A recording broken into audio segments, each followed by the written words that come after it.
The morning sun cast long shadows across the military base as Sarah Martinez carefully disassembled her rifle for the third time that week. Her hands moved with practiced precision, each component placed exactly where it belonged on the clean cloth spread across the wooden table. The smell of gun oil and metal polish filled the small armory room where she worked alone, finding peace in the methodical routine. At 26, Sarah had been in the Army for 8 years, working her way up through the ranks despite constant doubts from those around her. Standing just 5 feet 4 inches tall with a slight build, she didn't look like what most people expected from a military marksman. Her dark hair was always pulled back in a regulation bun, and her brown eyes held a quiet intensity that few people bothered to notice. The armory door swung open with a bang, breaking the peaceful silence. Staff Sergeant Mike Crawford stepped inside, his heavy boots echoing on the concrete floor. Behind him followed 2 other men from the Special Forces unit that had arrived at the base the previous week. Crawford was everything Sarah wasn't: tall, broad-shouldered, with the kind of confident swagger that came from years of successful missions and the respect of his peers. "Well, look what we have here," Crawford said, his voice dripping with amusement. "The base's little rifle cleaner. Hard at work as always." Sarah didn't look up from her weapon. She had learned long ago that responding to such comments only made things worse. Instead, she continued her work, carefully cleaning the bolt assembly with a small brush. "I heard from the base commander that you think you're some kind of marksman," Crawford continued, moving closer to the table. His 2 companions chuckled behind him. "Sergeant Rodriguez here was telling me about your supposed skills with a rifle." One of the men behind Crawford stepped forward. This was Tony Rodriguez, a man Sarah recognized from the Special Forces team. He had dark hair and sharp features, with the lean build of someone who spent most of his time in the field. Unlike Crawford, Rodriguez didn't seem to find the situation particularly amusing.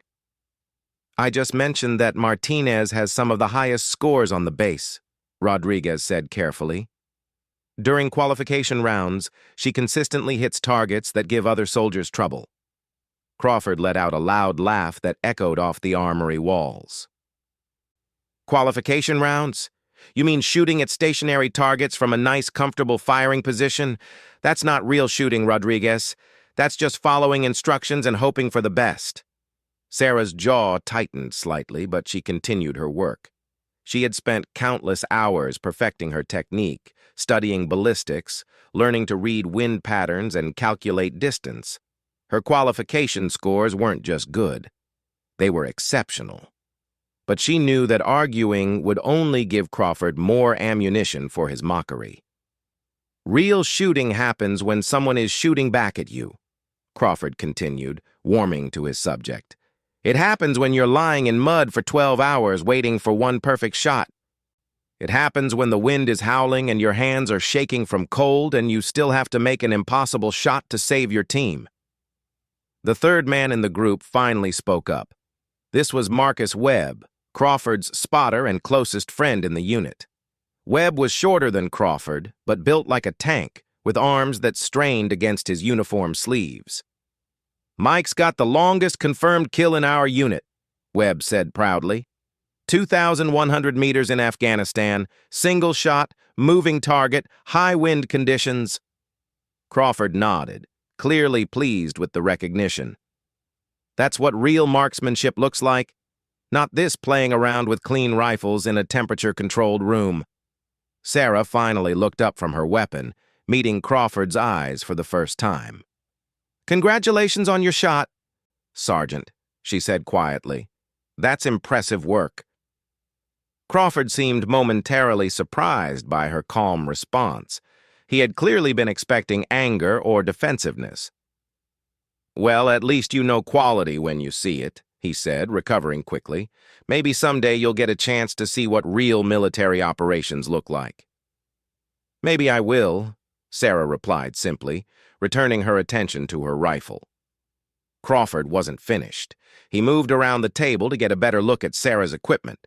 Her rifle was a standard M24 sniper weapon system, but it had been modified and customized over the years. The scope was a high-end model that she had purchased with her own money, and every part of the weapon showed signs of meticulous care and attention. Nice equipment, Crawford admitted grudgingly. Must have cost you a fortune to upgrade all this stuff. Too bad it's wasted on someone who'll never use it for anything more challenging than punching holes in paper.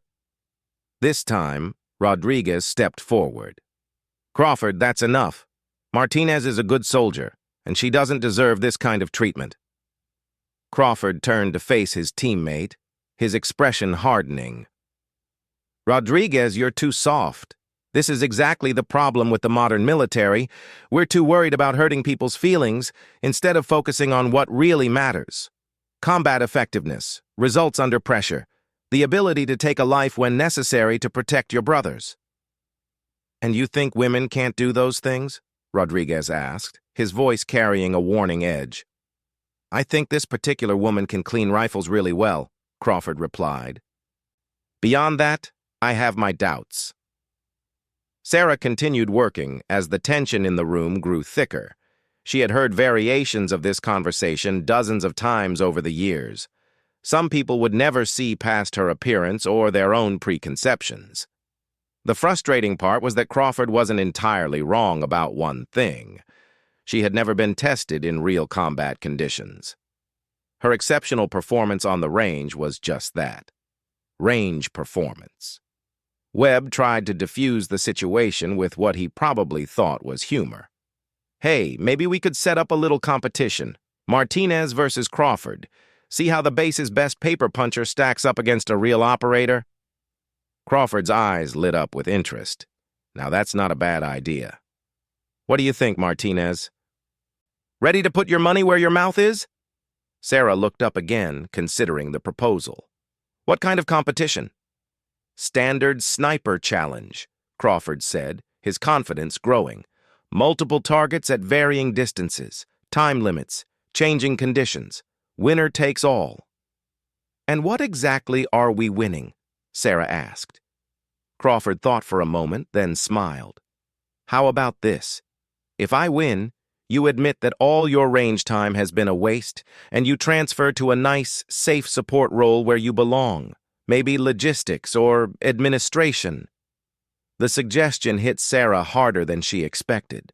She had worked for years to earn her current position, fighting against doubt and discrimination every step of the way. The thought of giving up now, of admitting defeat, was almost unbearable. And if I win? She asked quietly. Crawford laughed again. If you win, which won't happen, I'll personally recommend you for advanced sniper training. Hell, I'll even put in a good word with the Special Forces recruiter. Rodriguez looked concerned.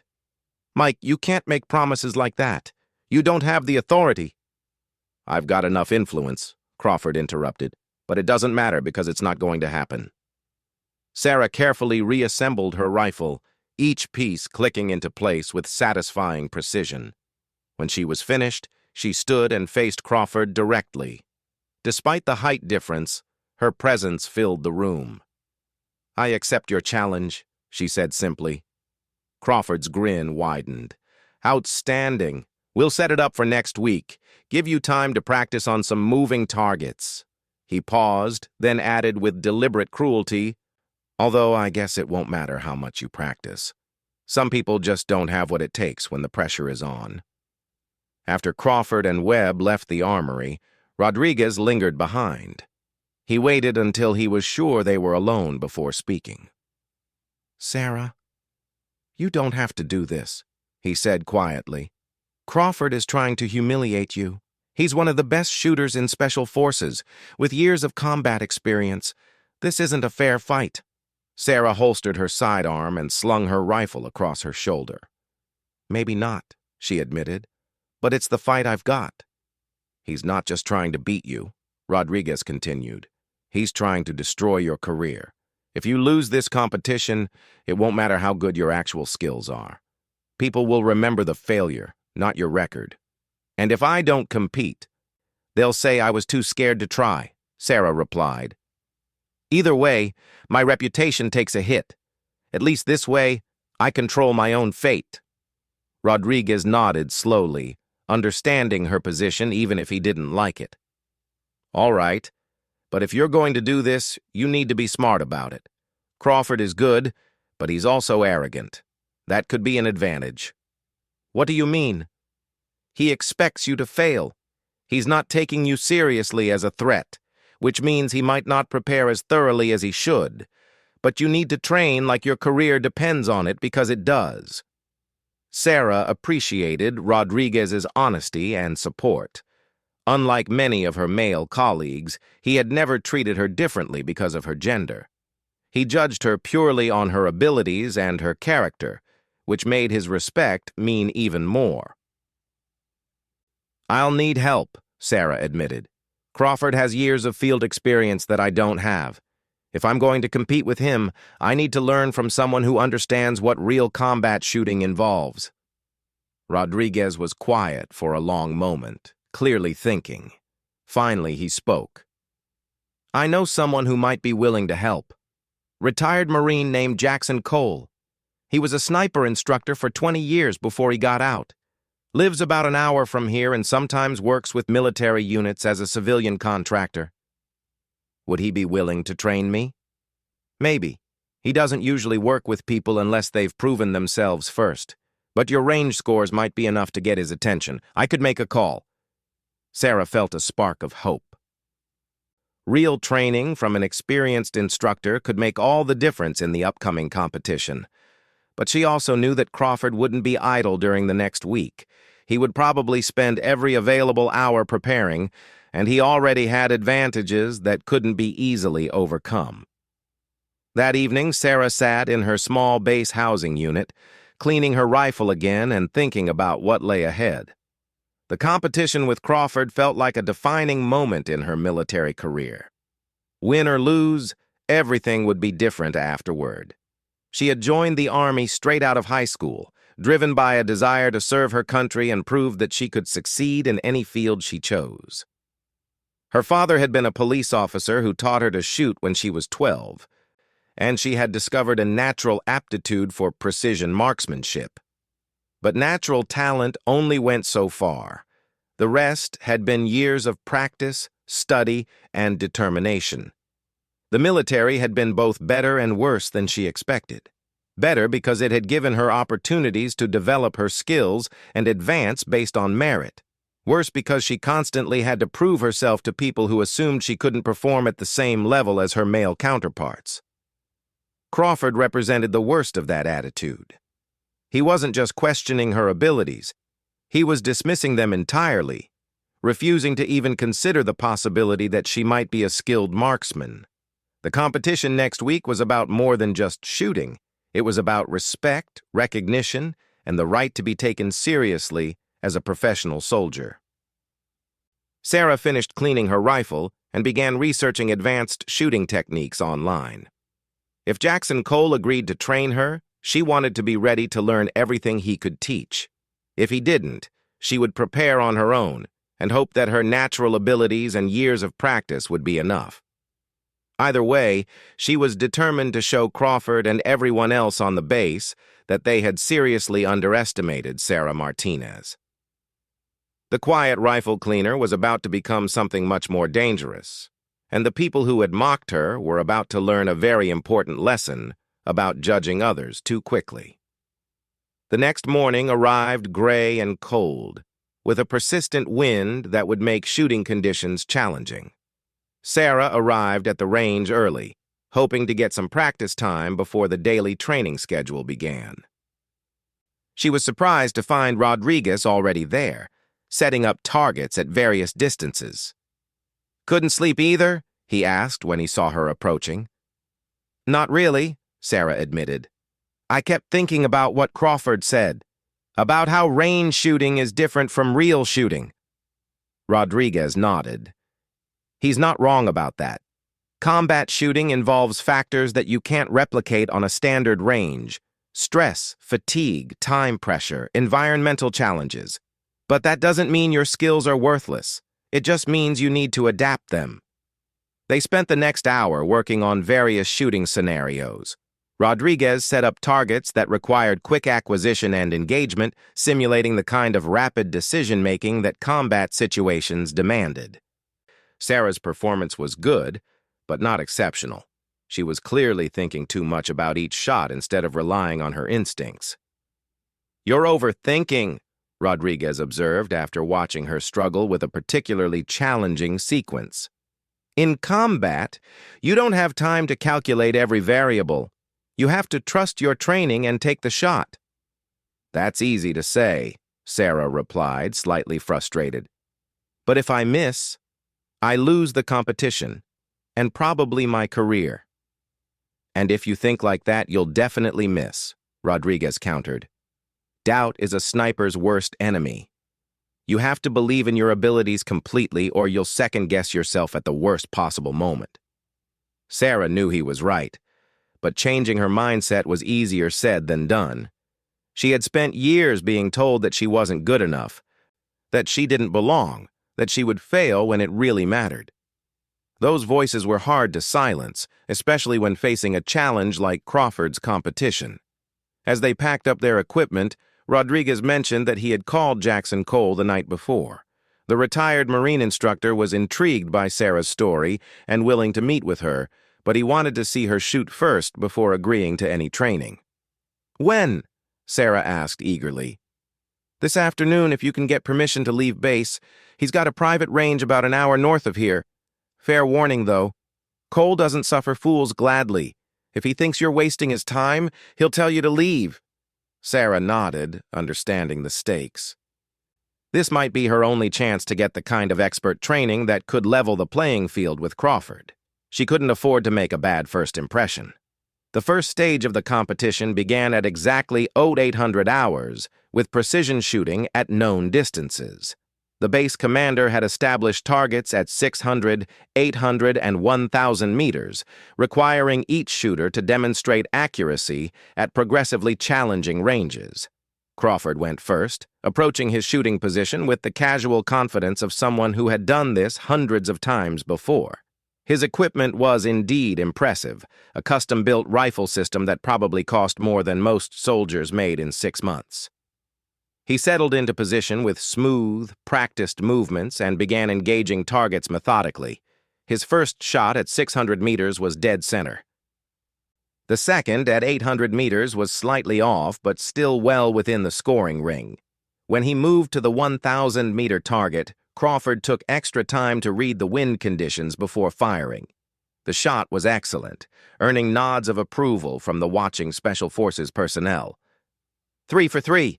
Crawford announced as he cleared his rifle and stepped back from the firing line. "Let's see how the range queen handles some real shooting." Sarah ignored the comment and moved into position. Cole's training had taught her to block out external distractions and focus entirely on the immediate task. She settled behind her rifle with the same methodical precision she had used thousands of times before, but now with the added confidence that came from understanding how to apply her skills under pressure. Her first shot at 600 meters was perfect, not just center mass, but dead center of the target. The 800-meter shot followed with equal precision, drawing surprised murmurs from the watching crowd. When she moved to the 1,000-meter target, Sarah took her time to properly read the environmental conditions, then fired with the smooth, controlled technique that Cole had drilled into her. The shot was flawless. Not just good, but better than Crawford's performance at the same distance. The crowd's reaction was noticeably different now. What had started as casual observation was becoming genuine interest in the outcome. Crawford's expression had changed as well. The casual arrogance was replaced by something closer to professional respect, though he quickly masked it with renewed confidence. "Lucky start," he said loud enough for Sarah to hear. "Let's see how you do when things get more challenging." The second stage involved rapid engagement of multiple targets at varying distances, simulating the kind of quick decision-making that combat situations demanded. Each shooter would have 90 seconds to engage 6 targets positioned between 400 and 900 meters, with points awarded for both speed and accuracy. This time, Sarah went first. She had practiced similar scenarios extensively with Cole, learning to balance speed with precision in ways that maximized overall effectiveness. As soon as the timer started, she began engaging targets in order of increasing difficulty, working from shortest to longest range. Her first 3 shots came in rapid succession, each finding its mark with mechanical precision. The 4th target, at 750 meters, required a slight adjustment for wind drift that she made instinctively while acquiring the target. The 5th and 6th targets were engaged with the same smooth rhythm, each shot breaking as naturally as breathing. When the timer stopped, Sarah had engaged all 6 targets with 5 direct hits and one that was close enough to score points. Her total time was 73 seconds, leaving 17 seconds unused but achieving nearly maximum points for accuracy. Crawford approached the firing line with visible determination. Sarah's performance had clearly exceeded his expectations, and he was no longer treating this as a casual demonstration of his superiority. He settled into position and began engaging targets with aggressive speed, prioritizing rapid fire over careful aim. His approach was effective, but costly. Crawford engaged all 6 targets in 58 seconds, significantly faster than Sarah's time. However, his emphasis on speed had resulted in 2 complete misses and several shots that barely scored points. When the totals were calculated, Sarah's combination of speed and accuracy had earned significantly more points than Crawford's rapid but imprecise shooting. "Interesting strategy," Crawford said, his tone now carrying a hint of respect mixed with frustration. "But real combat doesn't give you points for pretty shooting. Sometimes you need to take the shot you can get, not the shot you want." "True," Sarah replied calmly. "But sometimes you only get one chance, and you need to make it count." The final stage of the competition would determine the winner, and the base commander had designed it to test the absolute limits of both shooters' abilities. A single target had been placed at extreme range, so far that it was barely visible even through high-powered optics. Each shooter would get 3 attempts to hit the target, with success measured simply by impact versus miss. "The target is positioned at 1,800 meters, the base commander announced. "Environmental conditions include variable wind patterns and significant elevation change between firing position and target. This represents the kind of shot that separates exceptional marksmen from merely good ones." Crawford studied the target through his scope for several minutes before taking his first shot. The range was at the absolute limit of his equipment's capability, requiring precise calculations for bullet drop, wind drift, and atmospheric conditions. His first attempt missed, with the bullet impacting somewhere in the dirt below the target. His second shot was closer, visible through spotting scopes as a dust cloud near the target area, but still not a hit.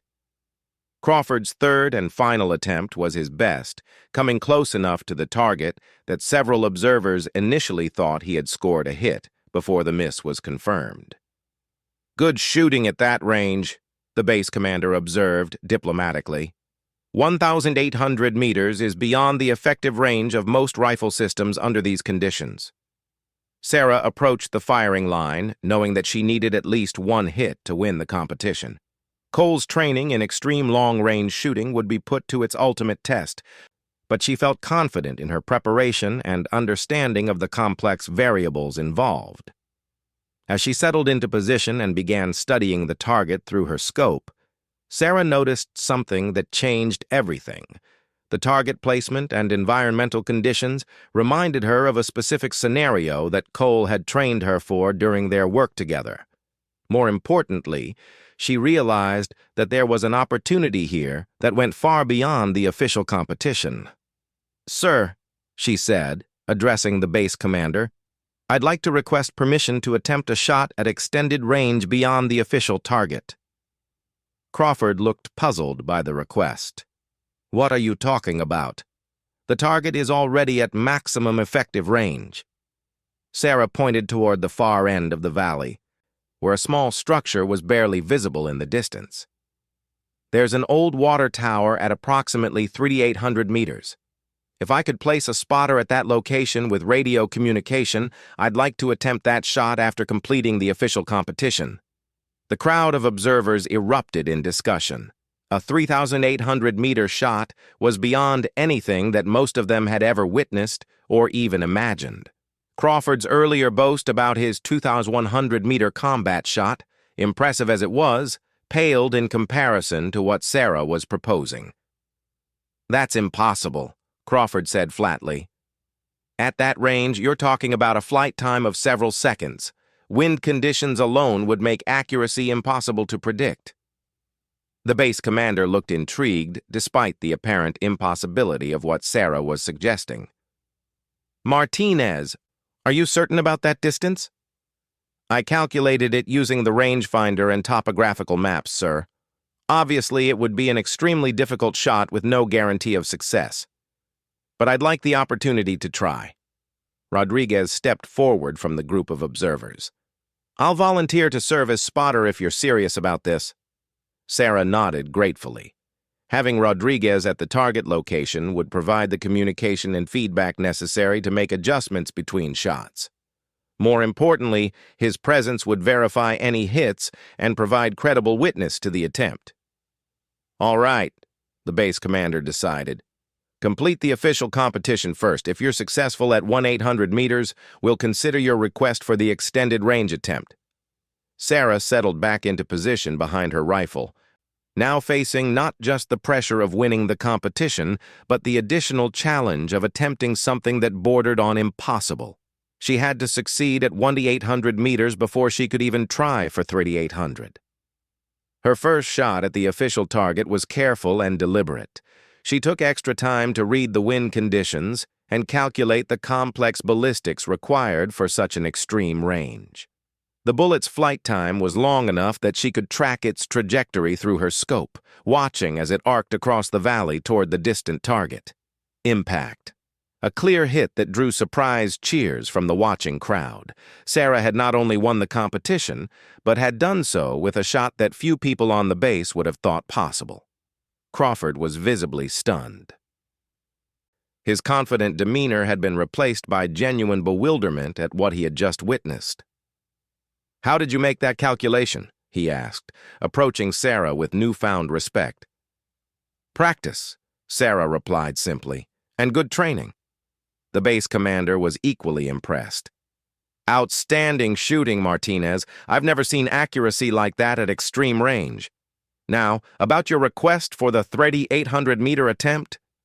Rodriguez was already preparing to drive to the distant target location, equipped with radio communication gear and spotting equipment.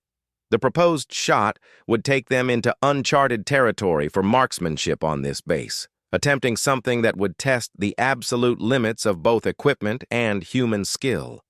As Rodriguez drove toward the distant target, Sarah began the complex calculations required for a 3,800-meter shot. The mathematics involved were staggering. Bullet drop measured in multiple stories of a building, wind drift that could be affected by different conditions along various portions of the bullet's flight path, and atmospheric variables that became increasingly difficult to predict over such distances. Cole had prepared her for this type of shooting, but theory and practice were different things.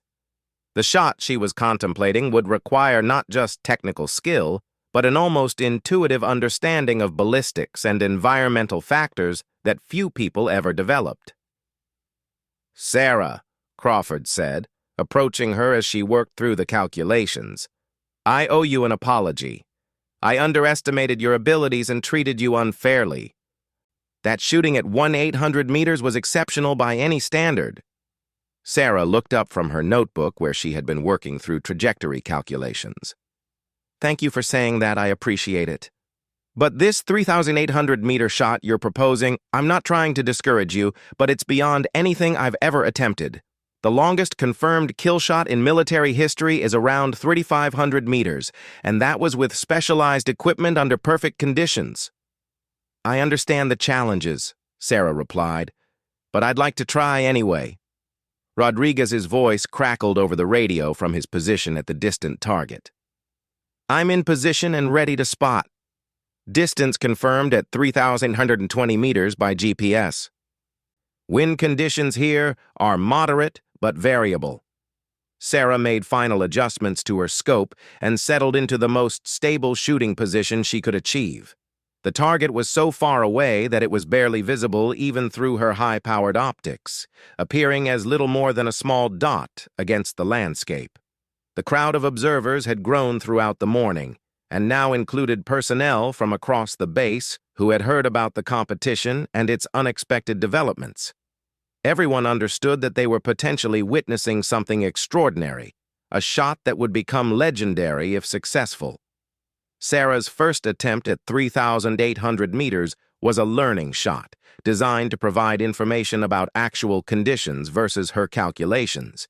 She fired carefully and waited for Rodriguez's radio report. "Miss, approximately 200 meters short and 50 meters left," came Rodriguez's voice over the radio. The feedback allowed Sarah to adjust her calculations and compensate for variables that could only be determined through actual shooting. She made adjustments to her scope settings and prepared for her second attempt. The second shot was closer. "Miss, approximately 100 meters short and 25 meters left," Rodriguez reported.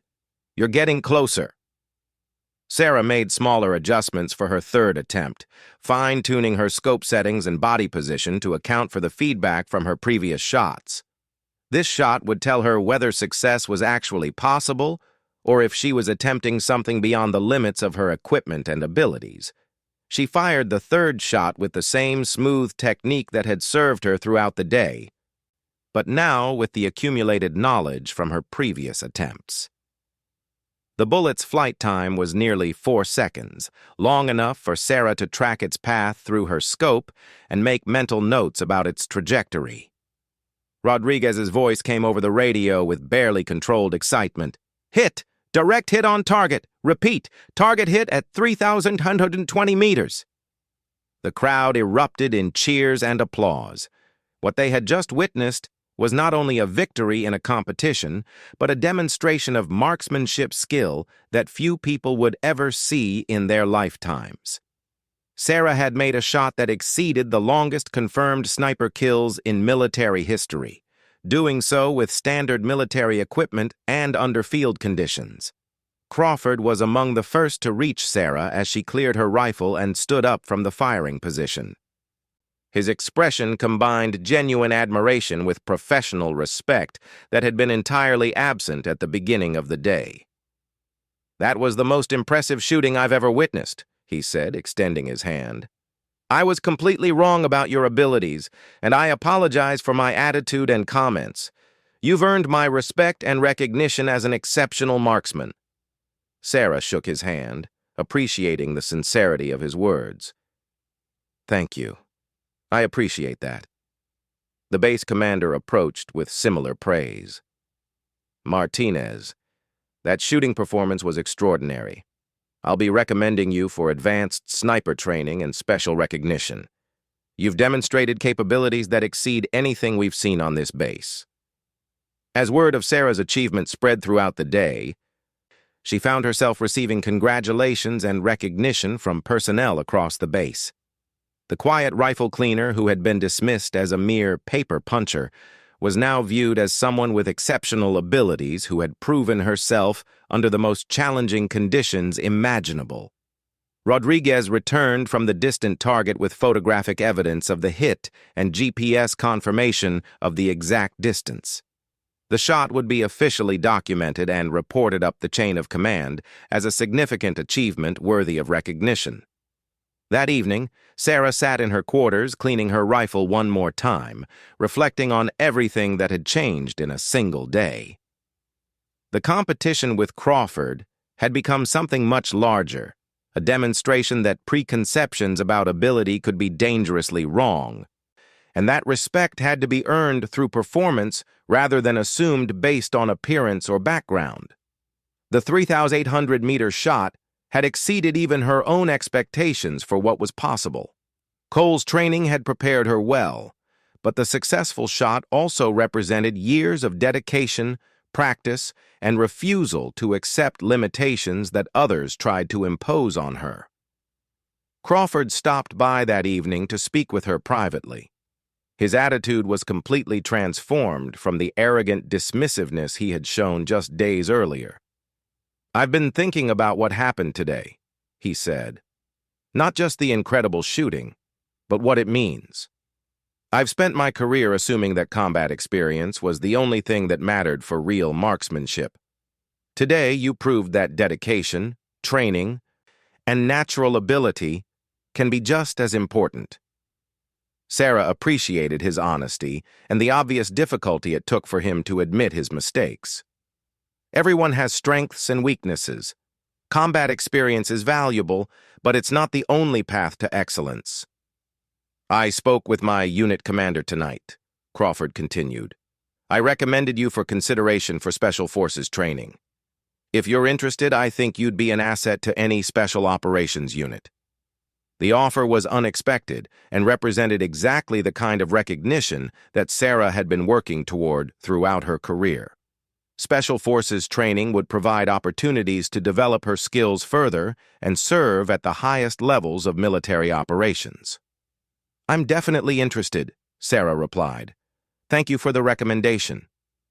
As Crawford left, Sarah realized that the day's events had changed more than just her professional prospects. She had proven to herself that she could perform under pressure at levels that few people ever achieved. The quiet confidence that had always sustained her through years of doubt and criticism was now backed by demonstrated achievement that no one could dismiss or minimize. The story of the rifle cleaner who made an impossible shot would spread throughout the military community, inspiring other soldiers who faced similar doubts about their abilities. Sarah Martinez had shown that excellence could come from unexpected places, and that the people who mattered most were often those who were underestimated by others. Years later, when people talked about exceptional marksmanship and impossible shots, they would remember the day when a quiet soldier proved that sometimes the most dangerous person in the room was the one nobody noticed. Sarah's 3,800-meter shot had become the standard against which other achievements were measured, and her name had become synonymous with precision, dedication, and the kind of excellence that could only be earned through years of patient work and unwavering commitment to improvement. The rifle that she cleaned so carefully each day had become the instrument of a legacy that would inspire future generations of soldiers, proving that true capability was measured not by boasts or reputation, but by performance when everything was on the line.